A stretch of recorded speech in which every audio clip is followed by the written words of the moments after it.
Maayong gabi sa tanan ug sa padayon natong pagtuon sa pulong sa Ginoo.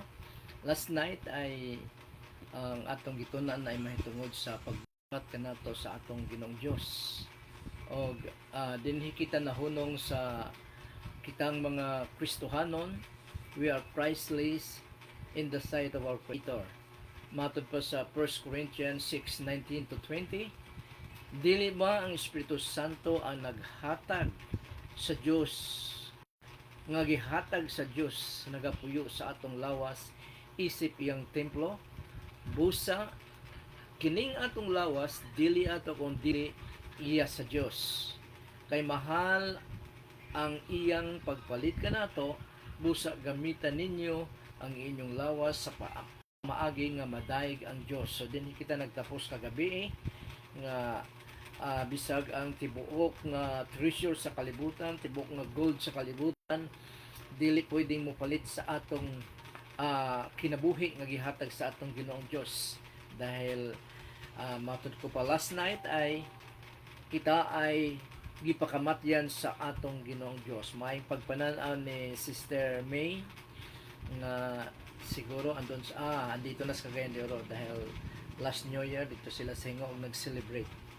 So, ug ang challenge sa atong Ginoong Dios niini nga verse sa 1 Corinthians chapter 6 verse 19 to 20 ay dapat natong himayaon o daygon ang atong Ginoong Dios. Matod pa sa bandang huli sa verse 20, busa gamitan ninyo ang inyong lawas sa pamaagi nga madaig ang atong Ginoong Dios o ang Dios.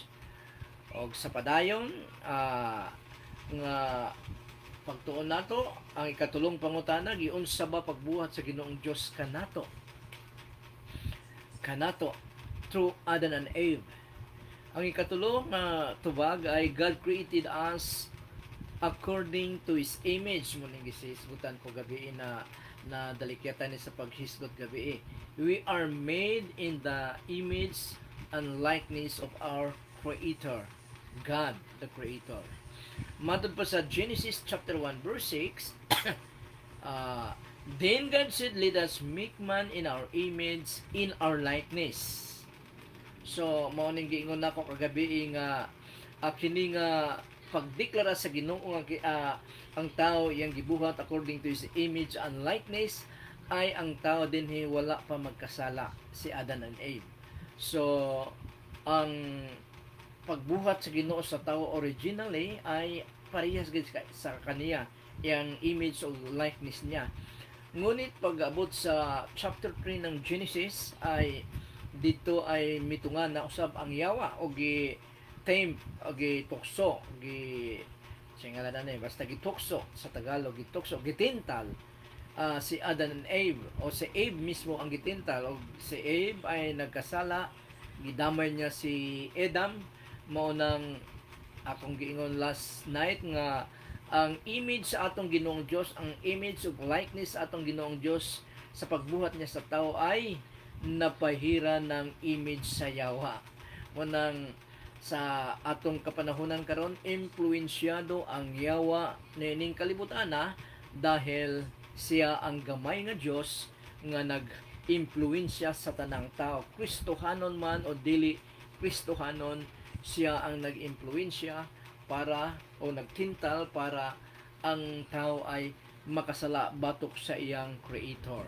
Munang hinungdan nga si Jesus Christ ay nagpakatao para ma-restore ang gubang nga relasyon sa tao ngadto sa atong Ginoong Dios, pinaagi sa pagtuo sa atong Ginoong Kristo nga namatay sa krus ng Kalbaryo. Munang we are priceless in the eyes of God. Gipakamatyan tayo, gipalit tayo uli sa atong Ginoong Dios para ma-restore ang atong posisyon ngadto sa atong Ginoong Dios. Ang pagpalit kanato matod pa sa verse 20 ay ang kamatayon sa atong Ginoong Hesukristo. When God created Adam and Eve according to His image and likeness, kini nga image ay naglarawan. Muning giingon ako nga kanina lang, sa walay sala nga tao kapareha sa iyang Creator nga mao ang atong Ginoong Dios. Ang Genesis 1:27 to 28 muning giingon, so God created man in His own image, In the image of God, He created him. Male and female, Adam and Eve. He created them. Verse 28, God blessed them and said to them, be fruitful and increase in number. Fill the earth and subdue it. So, gisugo dayon sa atong Ginoong Dios si Adam and Eve nga mag-multiply sila, punoon ang tibuok kalibutan sa mga kaliwatan ni Adam and Eve nga walay mga sala. So pag-abot lagi sa chapter 3, nagkasala sila, munang ang nagpuno sa kalibutan hangtod sa atong karon ay ang mga tao nga kasagara ay walay relasyon sa atong Ginoong Dios. God blessed them and said to them, be fruitful and increase in number, fill the earth and subdue it, roll over the face of the sea and the birds of the air, and over every living creatures that moves on the ground. Supposed to be, ang mga tao ay kita ang ruler sa creation sa atong Ginoong Dios. Ngunit dahil sa kasalanan, bisag ok-ok lang ang tao, kadaghanang tao ay gakahadlok sa ok-ok lang, gakahadlok sa bisag ohipan, unsa nga man nga gamay nga mga nilalang sa atong Ginoong Dios nga pwede lang natong tawakan, pero ang tao ay gakahadlok tungod sa kasalanan, dahil isa sa bunga sa kasalanan ay ang pagkahadlok sa unsaman. Munang last week ay sa Hebrew chapter 2 verse 14 to 15, ipakita dito sa atong Ginoong Dios nga para ma-free ang mga tao sa kahadlok, sa kamatayon, o unsa man nga kahadlok dahil sa sala, namatay ang atong Ginoong Kristo to set them free. So blessed them nga mahimo kitang ruler sa atong creation. Muna ang unang sugo sa atong Ginoong Dios nga pagdaabot sa mga chapter 7 ay at chapter 6 ay puno na kaayong kalibutan, pero kadalasan ang mga tao sa kalibutan na puno sa impluensya sa yawa. Munang ang nakita sa atong Ginoong Dios si Noe lang ug ang iyang asawa og tulo niya ka anak kauban ng ilang asawa nga righteous at ubangan sa Dios. Munang gisilutan sa atong Ginoong Dios ang mga tao, gipalunupan niya og si Noe og ang iyang 7 ka mga kauban, iyang asawa og mga anak, asawa sa iyang anak, ay maurag yun ang naluwas sa maong dilubyo sa punishment sa atong Ginoong Dios sa mga tao nga grabing impluensya sa yawa. Gani sa pagbuhat, ipabuhat pa sa atong Ginoong Dios si Noe sa ark, na kung saan maoy ilang sakyan para maluwas sila sa baha, tubig. For 120 years gibuhat ni Noe ang ark kauban sa iyang mga anak. And on that time, 120 years nagtudlo si Noah mahitungod sa atong Ginoong Dios, apan ni isa maliban sa iyang pamilya walay mituo kaniya.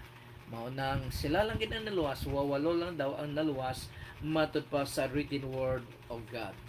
So God's image was destroyed when Adam and Eve sinned.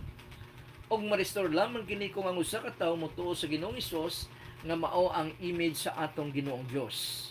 Matud pa sa 2 Corinthians chapter 4 verse 4, in their case the God of this world has blinded the minds of the unbelievers. Ang mga tao nga dili motuo sa atong Ginoong Kristo, ang Dios daw nining kalibutan na small g, God, gamay nga Dios, ang yawa, grabe ang impluensya o gibutaan niya ang mga tao nga dili gato sa atong Ginoong Kristo, to keep them, matod pa din sa verse 4, to keep them from seeing the light of the gospel of the glory of Christ, who is the image of God. Kinsa daw si Jesus Christ? He is the image of God. So ang tanan nga motuo sa atong Ginoong Kristo, ma-restore ang ilang gubang nga relasyon sa atong Ginoong Dios o mabalik ang original nga relasyon nga mobalik na usab ang image sa Ginoong Dios sa ilang pagkatao. Hebrew chapter 1 verse 3 mo ning giingon sa pulong sa Ginoo, Jesus is the radiance of the glory of God and the exact likeness of God's own being. Ang atong Ginoong Kristo ra gyud And He upholds the universe by the word of His power. After making purification for sins, He sat down at the right hand of the majesty on high. So matapos daw mag-resurrect ang atong Ginoong Kristo, dahil namatay siya sa krus ng Kalbaryo, after 3 days, nag-resurrect siya, o misaka after 40 days, 3 days siya nag-resurrect, nagsuri-suri siya, nagtudlo sa kingdom of God. Then, after 40 days, misaka siya sa langit pagbalik dito, o nagalingkod daw sa gahong sa tuo sa amahan. Muna ang atong Ginoong Kristo. Therefore, ang kauban nato nining kalibutan na karon dili si Jesus Christ, because He is in the right hand of God interceding the Christians nga mag persevere o magmalahotayon ang Kristohanon sa gubat sa kinabuhi nining kalibutan na. So nag-intercede daw siya matod pa sa Hebrews chapter 7 verse 25, kung wala ko nagkamali, ang intercessor nato ay ang atong Ginoong Hesukristo. Dili siya manghilabot sa atong choices, but He prayed to the Father, He intercede us to the Father, nga kita ay maligon gayod sa atong pagtuo sa atong Ginoong Hesus. So, matod ko pa, ang kauban nato karon dinhi sa kalibutan dili si Jesus Christ, dahil humanan niya ang iyang trabaho nga mamatay sa krus ng Kalbaryo, linisin ang atong mga kasalanan. Kung kita ay motuo, matod ba dinhi sa Hebrews chapter 1 verse 3, after making purification for sins, He sat down at the right hand of the majesty on high. So muna nga ang kauban nato karon dinhi para mo-guide ka nato, mo-convict ka nato, ay ang mutabang ka nato ay ang Espiritu Santo. Matod pa sa atong Ginoong Kristo nga dili ko kamo biyaan nga parang ilo, parang walay ginikanan. Magampo ako sa amahan og padal-an niya kamo og kaparehas kay kanako nga mao ang magtudlo, mag-guide, mag-convict ninyo sa kamatuoran. Colossians chapter 1 verse 15, matod pa dinhi, Jesus is the image of the invisible God, the firstborn of all creation. Ang atong Ginoong Kristo maorgyon ang image sa invisible God. Kung unsa ang atong Ginoong Dios, mausab ang atong Ginoong Kristo. Mao na nga ma-restore ang guba nga relasyon sa usa ka tawo, pinaagi lamang sa pagtuo niya sa atong Ginoong Kristo, ug ang image sa atong Ginoong Kristo ay iyang maangkon.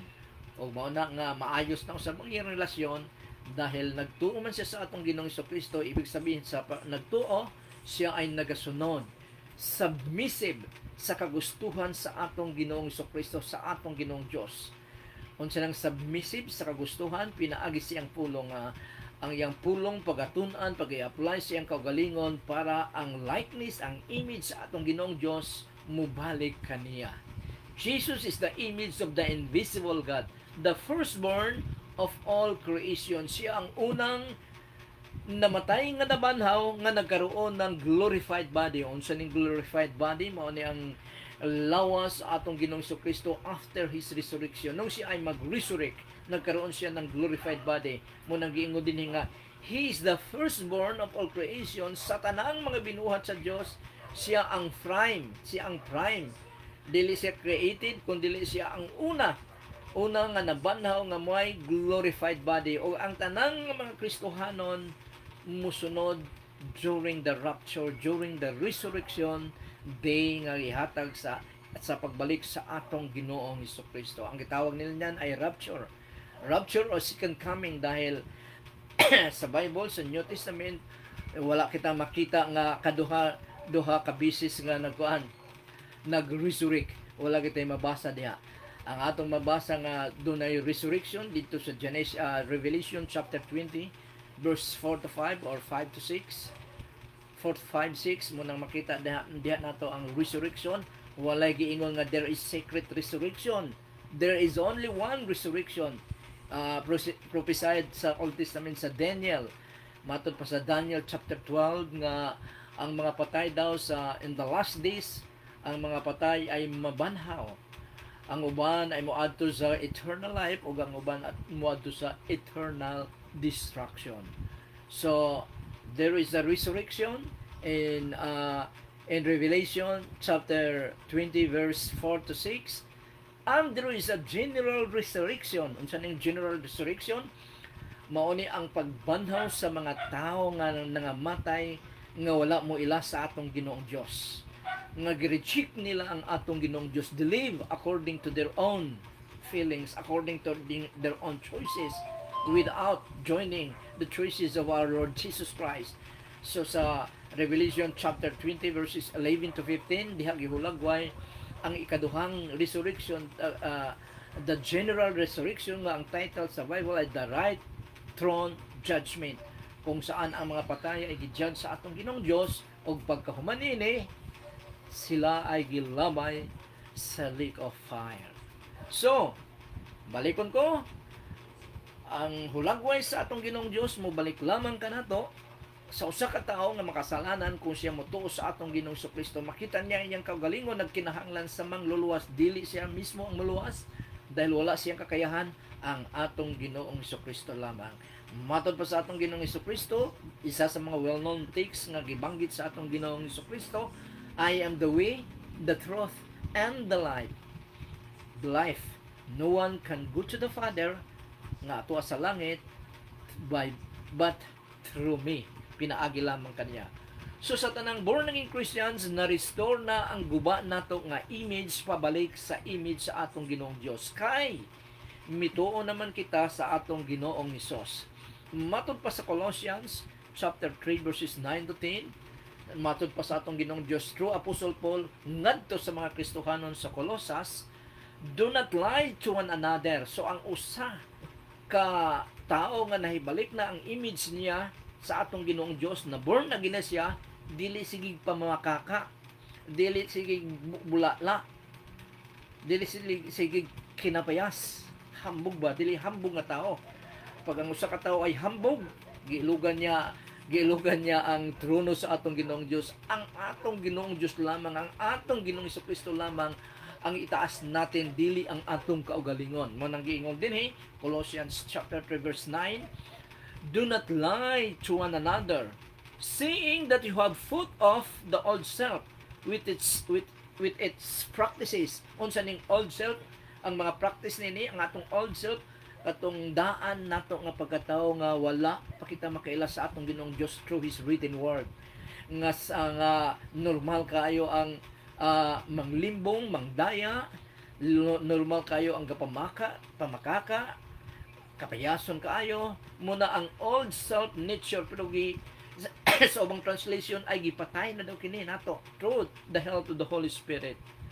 Saying that you have put off the old self with its practices and have put a new self. So unsa ning new self? Manigingon din put a new self which is being renewed in the knowledge after the image of His creator. Girenew na kita pinaagi sa kahibalon nato sa atong Ginoong Dios through His written word.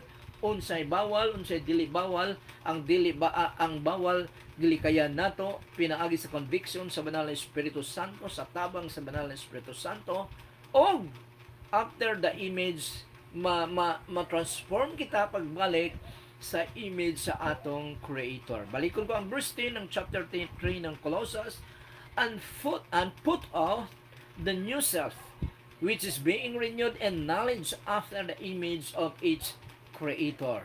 Balikon ko, ma-restore lamang ang guba nga relasyon sa tao ngadto sa iyang Ginoo, sa iyang Creator, pinaagi sa pagtuo sa atong Ginoong Kristo. Og ang tanan nga nagatuo sa atong Ginoong Kristo, ang daan nilang kinabuhi nga impluensyado sa yawa ay ilan ang gipadaplin, ilan ang gipatay, ilan ang gihubo, matupad ni foot off, larawan sa sinina nga gihubo, ilan ang gihubo og ang gipuli nila ang pagsunod sa atong Ginoong Kristo.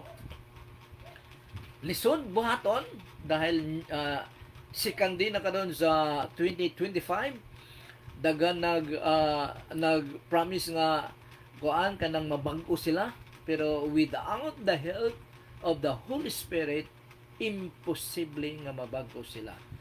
Matod pa sa kanta ni Andrew A., gusto kong bumait pero hindi ko magawa. Hindi mo talaga magawa ang pagbait-baitan kung walang tabang sa Espiritu Santo. Busa ayaw i-downgrade ang imong kaugalingon, ayaw i-baba ang imong kaugalingon nga naman you are made in the image and likeness of your creator God, your creator. Kay panagway ka sa Ginoong Diyos through Jesus Christ. Be confident enough sa year 2025 og ayaw ikaulaw ang imong kaugalingon bisan kinsa ang imong maatubang. Ayaw sa kinapayas. Dunay spiritual pride. Spiritual pride nga pwede kang ma-fried chicken. Ayaw lang kinapayas. Muna nga ang tanang Kristohanon is humble enough because they are in the likeness of our God nga humble ang atong Ginoong Dios kagaya sa atong Ginoong Kristo. Tapos og ayaw be reminded always kung mo atake na gani ang yawa kanimo nga kawangis be reminded always nga kung mo atake na ang yawa kanimo nga ikaw ay kawangis sa imong Ginoong Dios. You are valued by your Creator nga mao ang Ginoong Dios. So 2025, be confident enough. Confident kita dahil we are fearfully and wonderfully made by God. Nganong nahimong wonderful at fearful ang pagkabuhat sa atong Ginoong Dios? Because we are created in the image and likeness of God. Deuteronomy chapter 32 verses 9 to 10 mo ning ingon sa atong Ginoong Dios. For the Lord portion is people, ang sumulat ng the book of Deuteronomy ay si Moses. So si Moses ang nag-istorya din o gideklara niya sa katauhan sa atong Ginoong Dios sa Old Testament, which is the Israelites. The New Testament is ang mga Kristohanon, anumang dialect, anumang race nga tao basta mito sa atong Ginoong Kristo, that is His people. For the Lord's portion is His people. Jacob is allotted inheritance. So ang katauhan sa atong Ginoong Dios, kita nga mga Kristohanon, is the allotted inheritance sa atong Ginoong Dios. Kita ang portion sa atong Ginoong Dios. For the Lord's portion is His people. Jacob is His allotted inheritance. In a desert land He found him, in a barren and a howling waste. He shielded him and cared for him.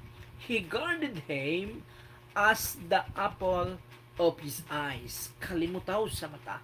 Na kung imong ganing medyo tuslokon mo blink dayon ang imong mata mo, tiklop dayon kay we are guarded sa panit sa atong mga mata.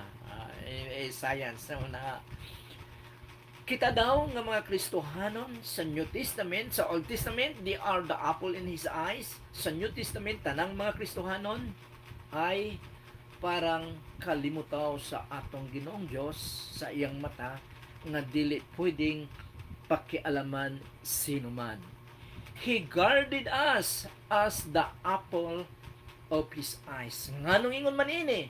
Balikon ko, because we are made by our God, gracious God, loving God, according to His image and His likeness. So, mauna ang larawan sa tanang mga Kristohanon. Doon na tayo confident sa atong kaugalingon. Dili lang magkinapayas. Doon na tayo self-confidence. Saan nang gagaling ang ating confidence? Ay galing sa ating Creator. Wala na ilain pa. Apart from Him, matod pa sa atong Ginoong Kristo, apart from me, you can do nothing. Dili ta pwedeng moingon nga ako no good ni. Ako og ang Espiritu Santo nga nagtabang kanako munang nahitabo kini. Matod pa ni Apostol Paul, I can do all things through Christ who give me strength. So ang kusog ni Apostol Paul nga masunod niya, mahimo siyang submissive sa atong Ginoong Dios, sa will sa atong Ginoong Dios, ay kusog galing mismo sa atong Ginoong Dios.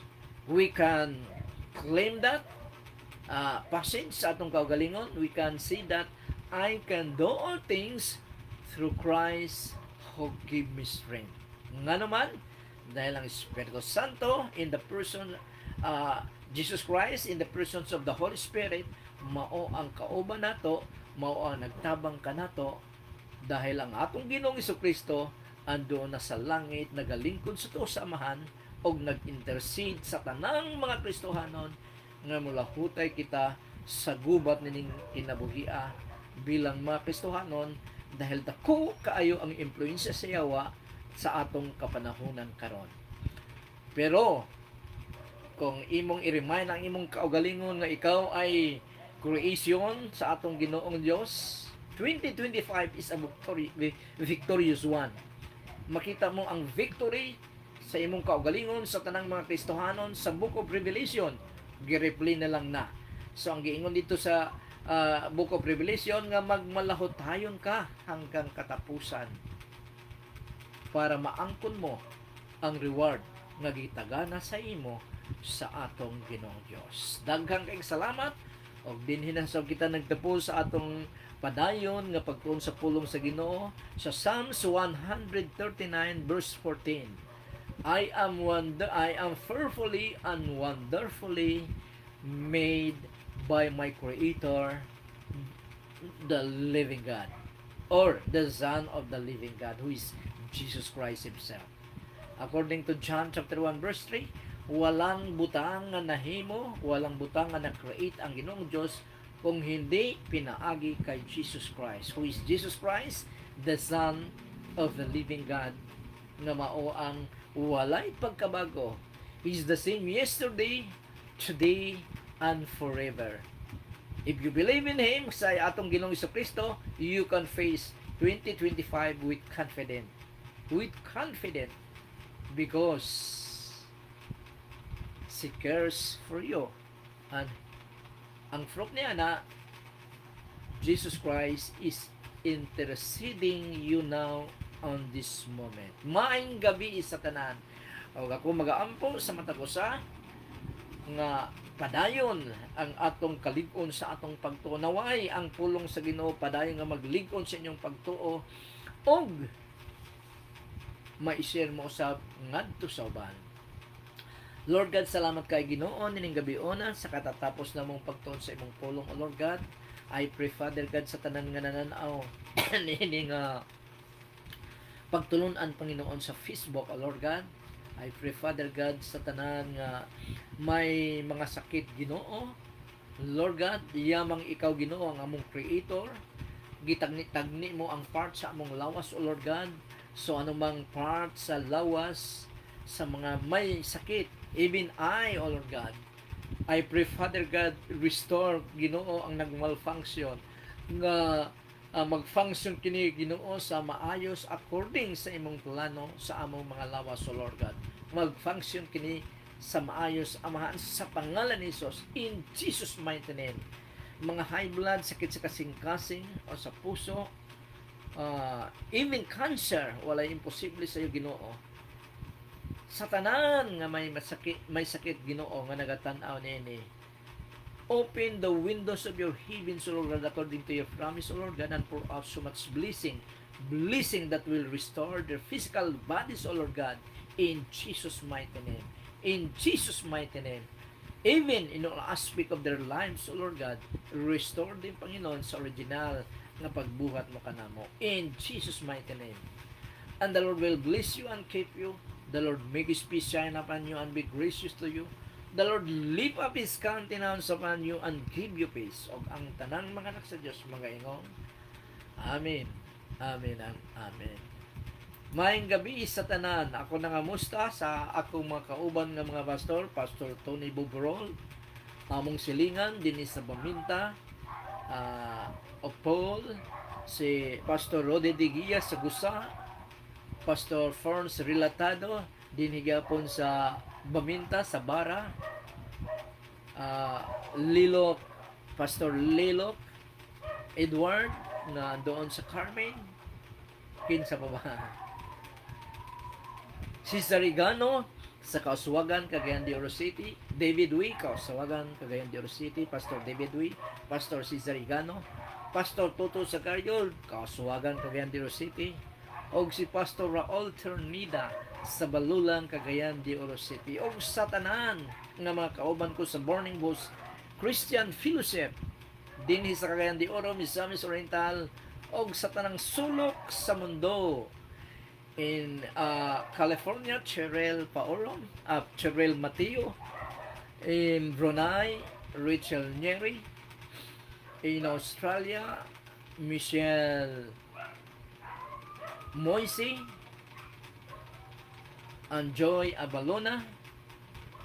In Canada, Romel Nyeri. Maayong gabi sa tanan, maayong gabi sa tanan. Huwag sa tanan nga mga kauban ko sa Burning Bush Christian Fellowship, Happy New Year sa tanan. God bless you more. God bless you more. Salamat. Salamat kayo.